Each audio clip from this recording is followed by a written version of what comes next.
So, Hare Krishna, everybody. This is Krishna Dasa. Welcome to today's episode of Pragmatic Gita. Today, we are going to cover Shlokas 4.21 to 4.28. Before we begin, I will just say the prayer to Guru and God. Om Ajnana Timirandasya Jnananjana Shalake Chakshurum Militamena Tasmai Shri Guruve Namaha. Om Namo Bhagavate Vasudevaya. Guru Brahma, Guru Vishnu, Guru Devo Maheshwara, Guru Sakshat Parabrahma, Tasmai Shri Guruve Namaha. Hare Krishna, Hare Krishna. Thank you so much.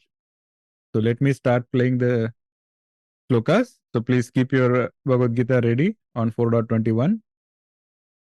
Nirashih Yata Chittatma Tyakta Sarva Parigraha Shariram Kevalam Karma Kurvan Apnoti Kilvisham Yadruchalabha Santushto Dwandwatito Vimatsaraha Samah Siddhava Siddhau Cha Krutva Pina Nibadhyate Gata Sangasya Muktasya Jnanavasthita Chetasaha Yajnayacharatah karma samagram praviliyate Brahmarpanam brahmahavid brahmagnau brahmanahutam Brahmaiva tena gantavyam brahma karma samadhina Daivameva pare yagnam yoginah paryupasate Brahmagnava pare yagnam yajnenaivopajuhvati श्रोत्रादीनिन्द्रियाण्यन्ये संयमाग्निषु जुह्वति शब्दादीन् विषयानन्य इन्द्रियाग्निषु जुह्वति सर्वाणीन्द्रियकर्माणि प्राणकर्माणि चापरे आत्मसंयमयोगाग्नौ जुह्वति ज्ञानदीपिते द्रव्ययज्ञास्तवो यज्ञा योगयज्ञास्तथा परे स्वाध्यायज्ञानयज्ञाश्च यतयः संशितव्रताः. Hare Krishna. So I think today Asha ji is going to read the translations. Yes, Guruji. Okay, go ahead. A man of understanding acts with mind and intelligence perfectly controlled, gives up all senses of proprietorship over his possessions, and acts only for the bare necessities of life. He is not affected by sinful reactions. 4.22 He who is satisfied with gain, which comes of its own accord, who is free from duality and does not envy, who is steady in both success and failure, is never entangled, although performing actions. 4.23 The work of a man who is unattached to a modes of material nature and who is fully situated in transcendental knowledge merges entirely into transcendence. 4.24 A person who is fully absorbed in Krishna consciousness is sure to attain the spiritual kingdom because of his full contribution to spiritual activities, in which the consummation is absolute and that which is offered is of the same spiritual nature. 4.25 Some yogis perfectly worship the demigods by offering different sacrifice to them, and some of them offer sacrifice in the fire of the Supreme Brahman. 4.26 Some sacrifice the hearing process and the senses in the fire of mental control, and others sacrifice the objects of the senses in the fire of the senses. 4.27 Others who are interested in achieving self-realization through control of the mind and senses offer the functions of all the senses and of the life breath as oblations into the fire of the controlled mind.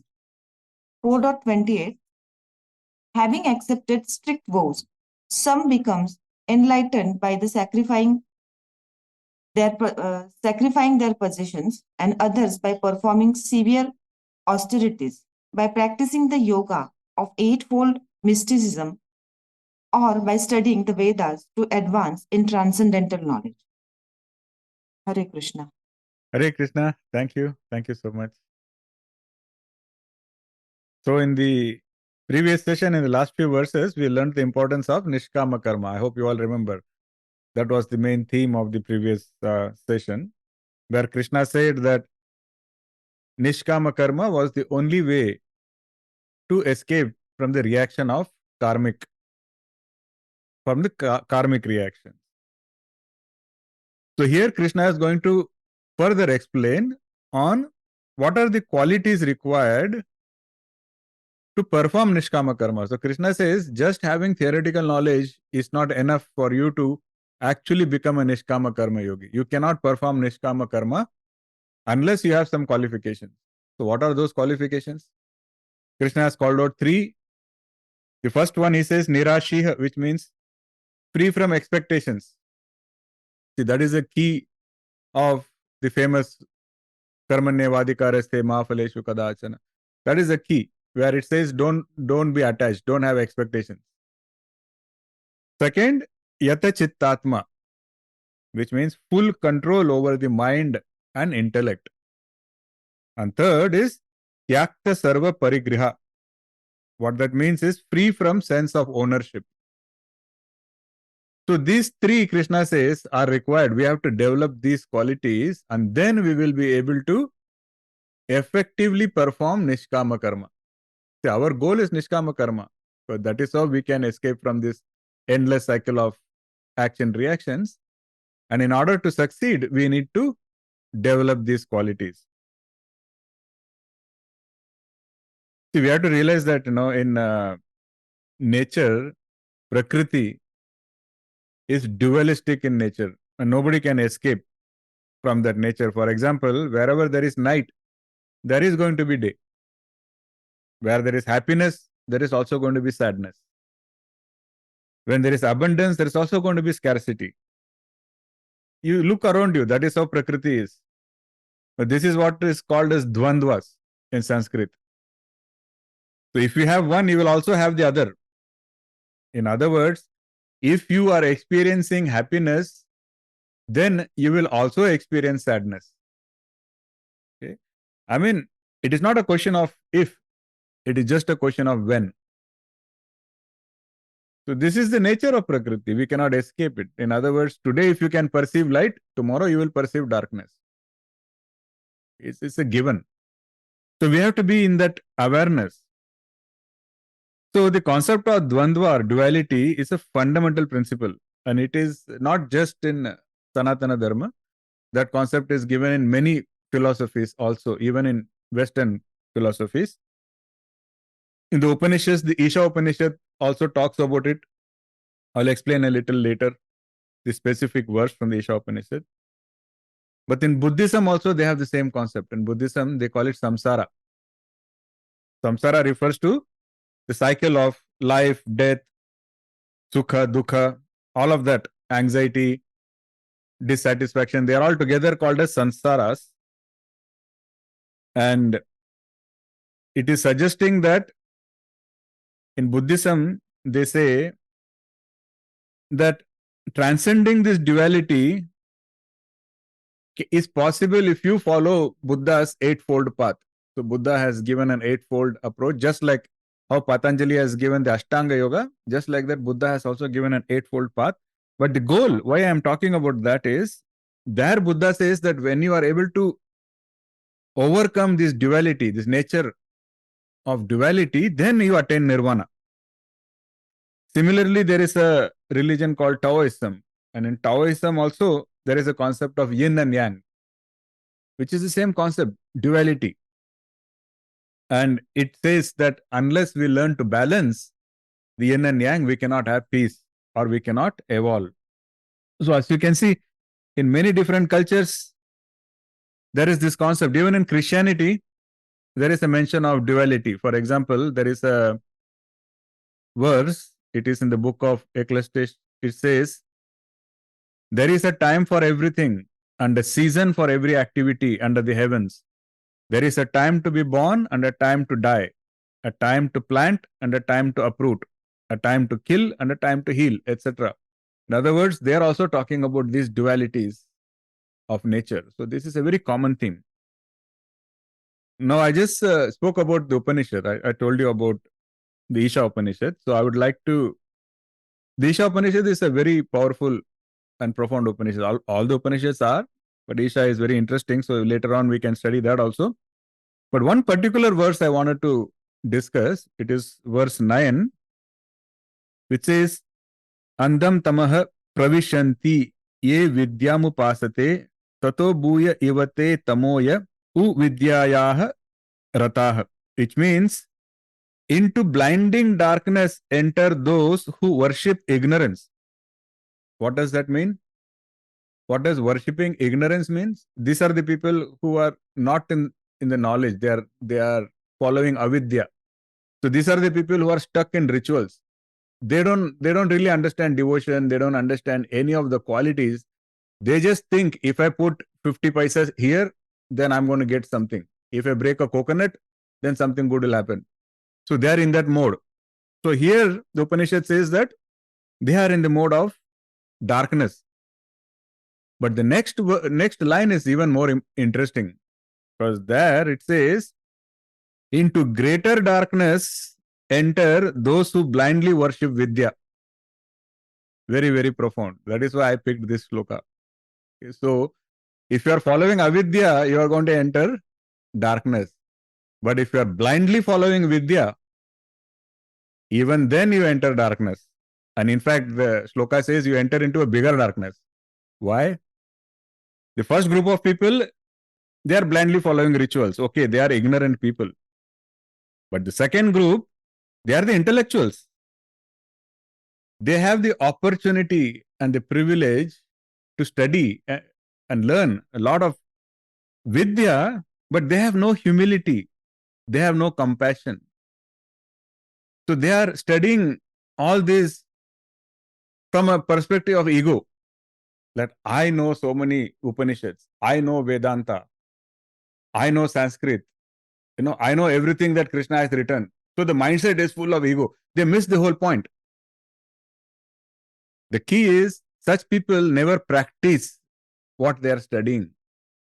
That is what is called out here. So if you are the kind of person who has the opportunity to gain wisdom, but you are not practicing that wisdom because of your lack of humility, then you are going to enter into a bigger darkness.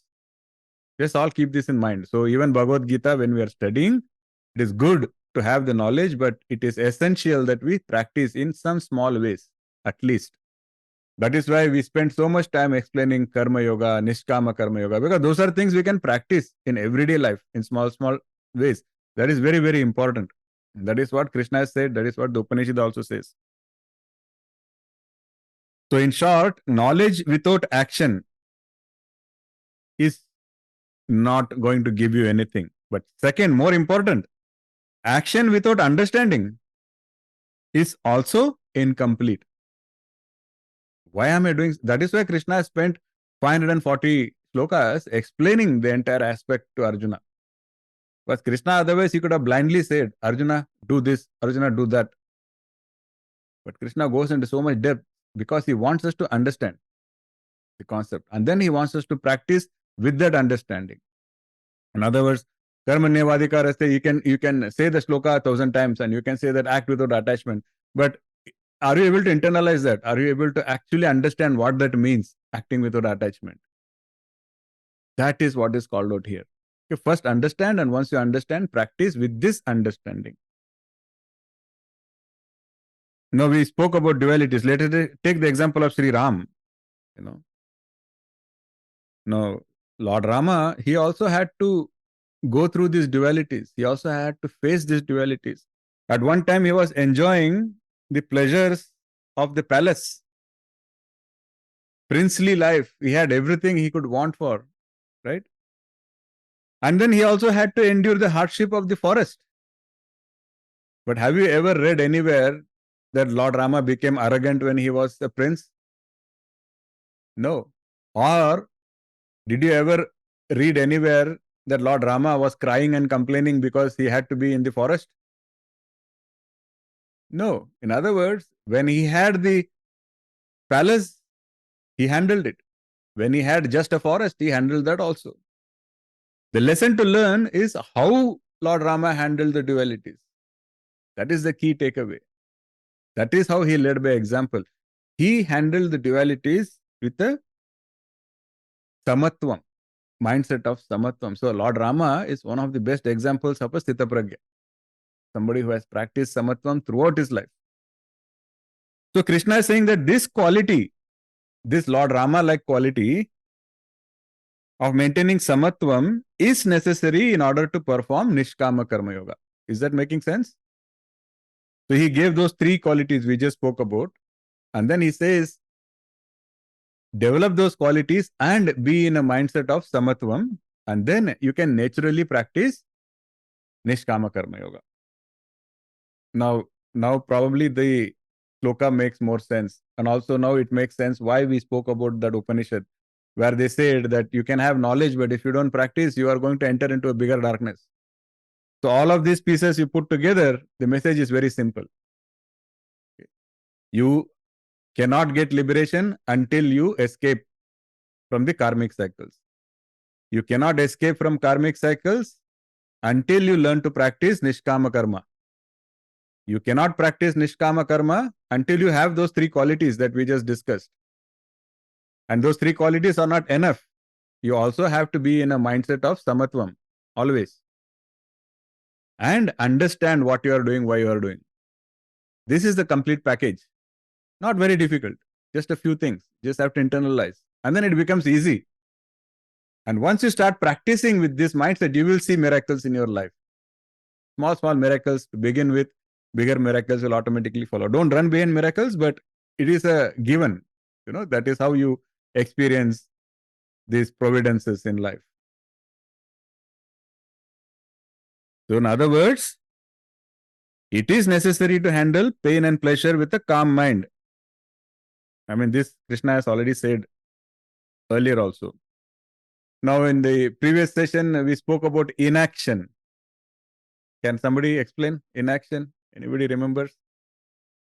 Ashaji, you want to say something? Yeah, inaction, if we think like, anyways, the result is not in our hand, so why to take any action? If we are thinking in that way, then it's it's harmful. It's not a good thing. Correct. Excellent.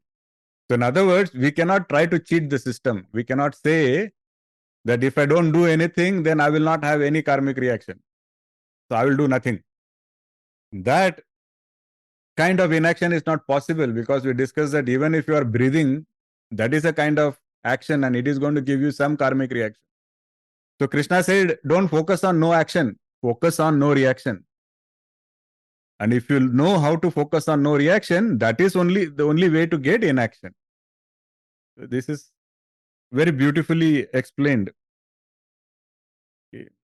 So, why do we get distracted many times? Like Krishna's message is so clear, so crystal clear, and Krishna's messages are so logical, and so profound. But why do we still get distracted? Why do we still find it so hard to follow it? It's because, as some wise man said, we all have a good dog and a bad dog within us, in our heart. So which dog is stronger? Who thinks the bad dog is stronger? Okay, we have one honest person here, or two. Yeah, so you think the bad dog is stronger. For other saints here, the good dog is stronger. But the answer is, whichever dog you are feeding more becomes stronger. Very natural. So in other words, both the dogs are barking. The good dog is also barking. The bad dog is also barking. Whichever dog you listen to, that is a feeding. Every time you listen to the bad dog, you are feeding it. It gets stronger and stronger. Every time you feed the good dog, it gets stronger and stronger. See? So you cannot directly fight the bad dog. What you can do instead is make the good dog stronger. And the good dog will take care of the bad dog. That is a trick. So keep listening to that good voice. Keep listening to that sensible voice and listen to it more and more, rather than listening to the bad one, because the bad one is a cycle. You listen once, the next time the voice becomes stronger. One day you say, "Arey, it's okay, chalta hai, I will sleep a little later." What is a big deal if one day I don't get up early? So that is a bad dog. No, it's like tempting you. But that one day you sleep late and the next day it is even more difficult to get up early. Just like that, if you see people who take breaks from spirituality, even from our own sessions, if you see, it becomes a cycle. They will repeatedly take a break and eventually they will drop off. I've conducted so many classes, I'll tell you, it's a pattern. They will say, oh, Guruji, today I just could not get up. Okay. Then after 3 weeks, it's the same thing again. Oh, I'm very sorry, I couldn't do that. And before you know, it becomes a pattern. And then finally, one day they will say, I don't think it is possible for me. I don't think, I can get up in the mornings. What happened? You did get up, right? Initially, you were part of the session. Then what happened? You listened to the bad dog. And then you were feeding the bad dog. The bad dog kept getting stronger and stronger and stronger. And one fine day, you are totally under the control of the bad dog. That is a message here. So, be very careful, be very wary. Our job is to make the good dog strong. And that is required to practice anything. Even Nishkama Karma Yoga, we are saying, do all of this. Yes, now you know what all to do. But is it guaranteed that just knowing will make you do all of that? No. Because after the session, you go home, the bad dog starts talking. So the point is, keep that in mind and don't give in to the bad dog. Always prioritize the good dog, and that is how you stay on the right path, and that is how you are able to practice all of this, what we are talking about. And then let us talk about the concept of, so the bad dog is, people will say, oh, that bad dog is Maya. And they are not wrong. But what is Maya? The entire world is Maya. Everything that we can see, manifested world, it's all Maya. We know that. But that is the material energy of God. The point to understand is, energy is both one with the source and also separate from it. For example, when you take a fire, what is the energy of fire? I mean, you can see the light. Now, can you say that the light is not fire? Can you say that the fire is separate from the light? Because you can say that the fire is somewhere and the light is here. So that probably means that the light is different from the fire, separate from the fire. All these arguments can be made, right? But it is not true. Because the moment the fire is blown away, the light also goes away. So in other words, the light is perceived as separate from the fire as well as part of the fire. Is that making sense? If it is not making sense, raise your hands, let me know. In other words, these children, when they see the sunlight in the morning, they will say the sun has come. The sun has not come anywhere. It is only the sunlight which has come. But they have the wisdom to know that the light is the same as the sun. Because without sun, there won't be any sunlight.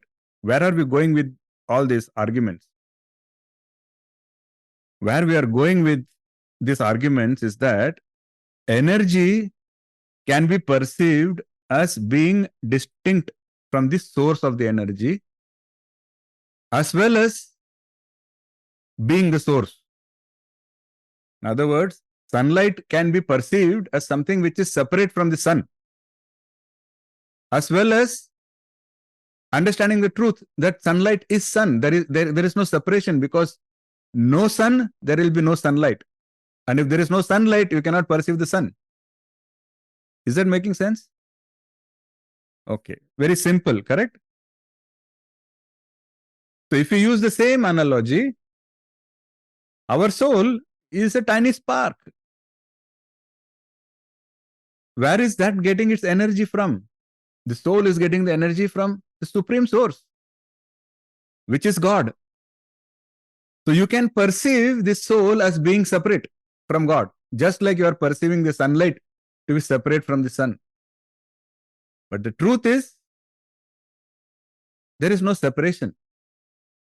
There is perceived separation, but there is no real separation. Is it making sense?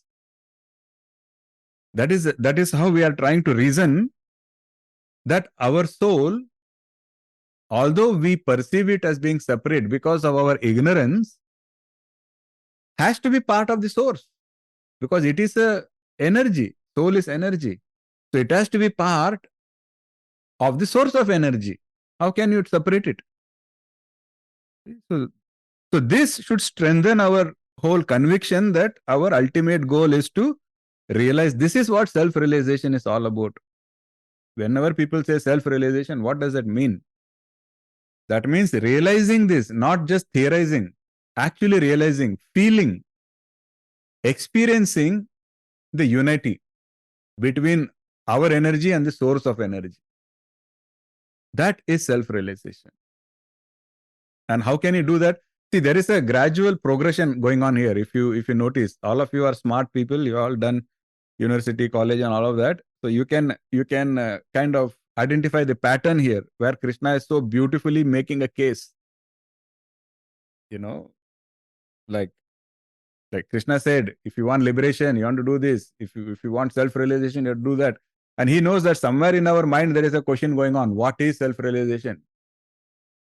And is it really going to work? And all of that, those questions also come. So then he's making a case for that also. He says, just like the sunlight is not separate from the sun, your soul is not separate from me. But you don't know that yet. And that is the problem. That is not the fact. That is the problem, that you don't know that yet. And he says, if you can understand that sunlight and sun, they cannot be separated, then you will also understand that your soul and me cannot be separated. But in order to realize that, now you are theorizing it. So that based on this theory, you can set your goal. That, okay, now the theory is there. I believe in that theory. And now my goal is to realize that theory. That will make your conviction stronger. That, okay, now you go home, revise what we studied and say, okay, I'm going to develop those 3 qualities. I'm going to practice Nishkama karma. I'm going to try and be calm. I'm going to maintain samatvam as far as possible. And I'm going to have this conviction that I'm doing all of this because this is the absolute truth. This is the only purpose in life. The ultimate purpose is for me to realize that I am the same. There is no separation between me and God. That is what is actually meant by Aham Brahmasmi. See the Leela of Krishna. There was one person in our session who always has the question about Aham Brahmasmi. And whenever we talk about Aham Brahmasmi, that person is absent. See?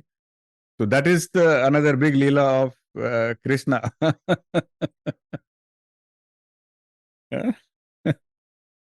So this Aham Brahmasmi is also known as a Mahavakya, the great saying, which is pretty much the essence of, I would say, Advaita Vedanta. You can summarize it in that one sentence. But that does not mean I am God. That is not the point. Because the sun will have innumerable rays of sunlight. Now, every ray cannot say, I am the sun. Because they are quantitatively not the sun, they are qualitatively the sun. Just like that, the point is not playing God. The point is to understand that there is no separation between me and God. That is the actual meaning of Aham Brahmasmi.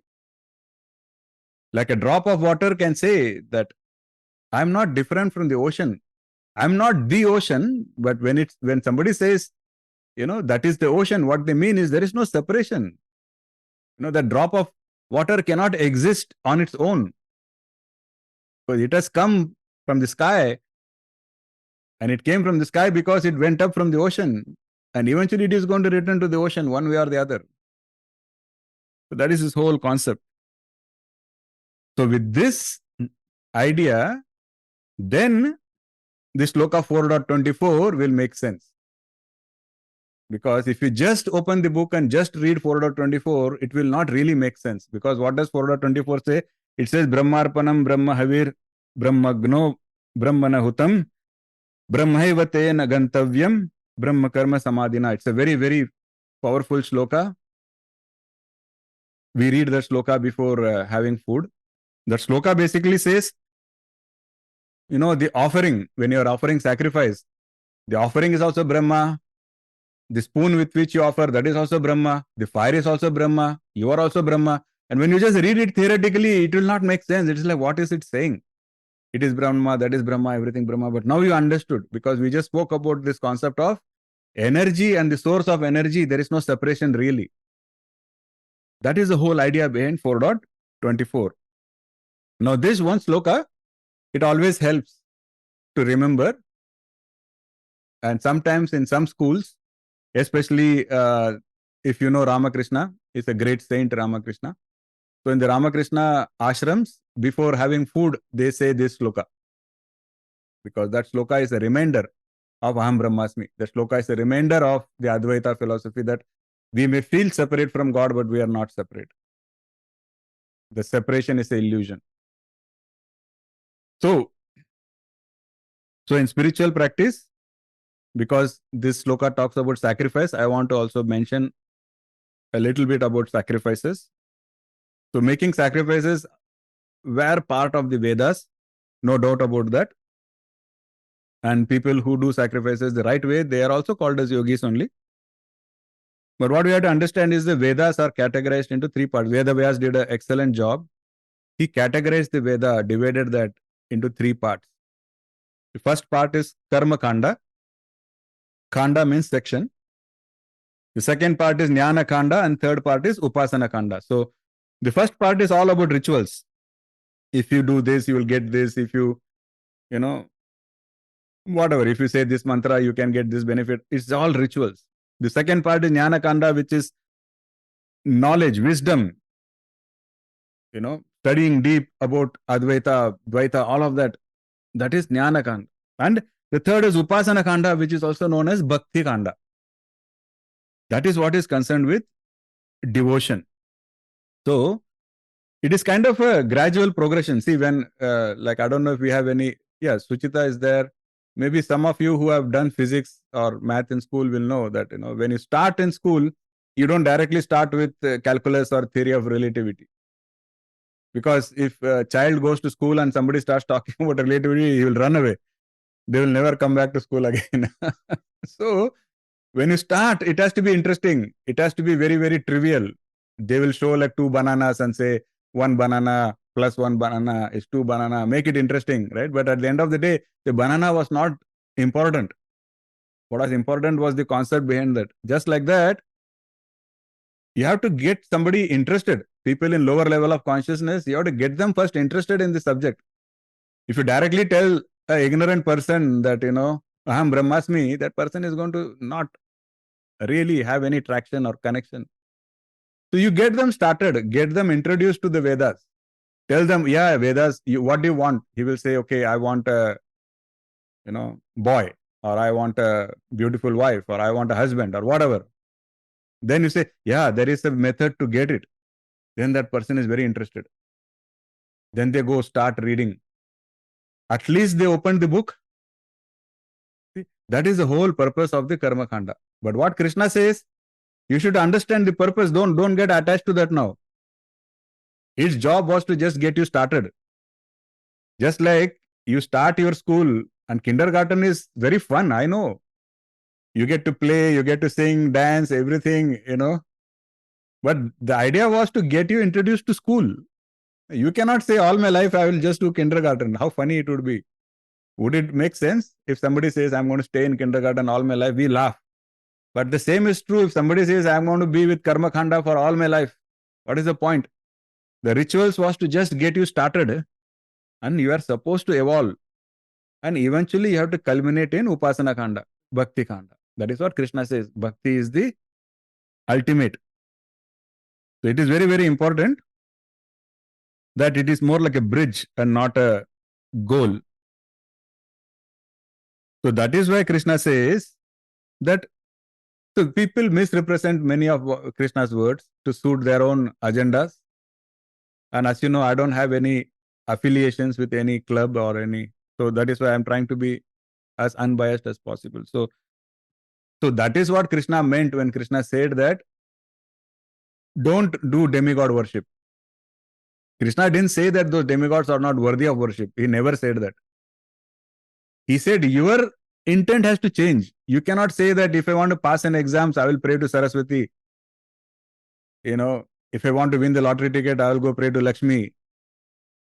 If I have some difficulties, I'll pray to Ganesha. What you are doing is not devotion. What you are doing is a business transaction. So Krishna says that will never let you evolve. That will keep you in the LKG. And that is not your goal. That is what Krishna meant when he said, avoid demigod worship and just worship me. Why? Because we just learnt that energy and source of energy, they are not separate. So these demigods also get energy from Krishna only. So eventually it all goes to Krishna only. Na? So you have to understand and realize that that is Krishna's message. So we shouldn't take that and create our own religious dispute and say that, oh, Krishna said he is the only one. Why are you worshipping Shiva? You are inferior. And then the Shaivites go and say, oh, Shiva is the only God. Why are you doing Krishna? You are inferior. They miss the whole point. Because Shiva was the biggest Vaishnava and Krishna was the biggest Shaivite. So there is no dispute between them. The dispute is in our minds because of our lack of understanding of what Krishna is trying to say. So all Krishna is saying is, if you understand this and then if you offer sacrifice to me, it will reach all the demigods. So in one go, if there are 64 million demigods, you just give it to me and it will reach all 64 million. What is easier? Is that easier, or do you want to go and pray to 64 million different gods? So Krishna just wants us to understand the concept of how I am not separate and how you are not separate and how everything is connected and how I am the source of all the energy. That is what Krishna is trying to explain here. And the ultimate goal, what is ultimate goal? So we are doing all these cheap business transactions of small sacrifices. Our idea of sacrifice means what? I will pay some money and light a fire, and then I have done a sacrifice. Is that the? So if we want the safe, convenient, comfortable option, how can we experience Aham Brahmasmi? So what is the goal, even in sacrifice? Real sacrifice means, are you willing to sacrifice yourself? Are you ready to do that? It is not just catch hold of some poor animal and cut its throat. Where is, what are you giving? It was not yours anyways. You didn't give birth to the animal. That is not sacrifice. That is just a ritual. The real sacrifice, when Krishna says sacrifice, the real sacrifice is, can you sacrifice yourself? That is what is called as Atma Samarpan. Complete sacrifice, complete surrender. If you are in that mindset, if you can do that, then you get God's complete grace. Very simple. The mindset is important. That nothing belongs to me. I don't own anything. Everything anyways belongs to God. So I'm giving God myself. That is Sharanagati. That is Atma Samarpan. And once you are in that mindset of Atma Samarpan, you are qualified to get the infinite grace of God. Now you go back to Shloka 922. Ananya Chintayanto Mam Yajana Paripasite Tesham Nityabhiyuktanam Yogakshemam Vahamyaham. But people look at Yogakshemam Vahamyaham and they are very confident, ignorantly confident. No, Krishna will take care. Krishna will take care. But have you looked at the first part of this Shloka? We speak about Ananya Chintayanto Mam, which means constant, no distraction. When can you do that? When you are in the mindset of Atma Samarpan and Sharanagati. That is Sharanagati. And then Krishna will keep his word and he will take care of it. So that is the message here. So how do you do Atma Samarpan? I said Atma Samarpan, everybody said yes, I will do Atma Samarpan. But how do you do it? How do you know you are making progress? It is not just like standing in front of a mirror and saying, hey, now I have sacrificed myself to God. Is that it? So how do you measure? How do you know you are making progress in Atma Samarpan? Very simple. Krishna has said this. Krishna says, your senses. Are you able to sacrifice? So instead of saying, I will control my senses, say, I am sacrificing my senses. One by one, if you can sacrifice your senses, you have sacrificed yourself. Because what are you? You are just what you perceive. And what you perceive is based on your senses. It is all based on your senses, right? So, sacrifice your sensory pleasures. If you can do that, that is why in Upadesamrita also we studied that there are so many impulses that we have, sensory impulses. I want to touch something, I'm not knowledgeable, but I still have to say something. They're all urges of our senses. So we have to curb those, we have to sacrifice. So in other words, you have to say, if I feel the urge to say something, let me say something about God. If I feel the urge to see something beautiful, let me say the beautiful picture of God or the beautiful idol of God. You see, so on and so forth. If I have this strong temptation to taste something, then say, I would rather taste prasadam. So that way, all the senses, you direct them towards God. That is what is meant by sacrificing to God. The God doesn't want your tongue, but the God is saying, be in the mindset where you are saying, I'm utilizing my senses for God. That is what is meant by sacrificing. So one by one, your senses start sacrificing to God.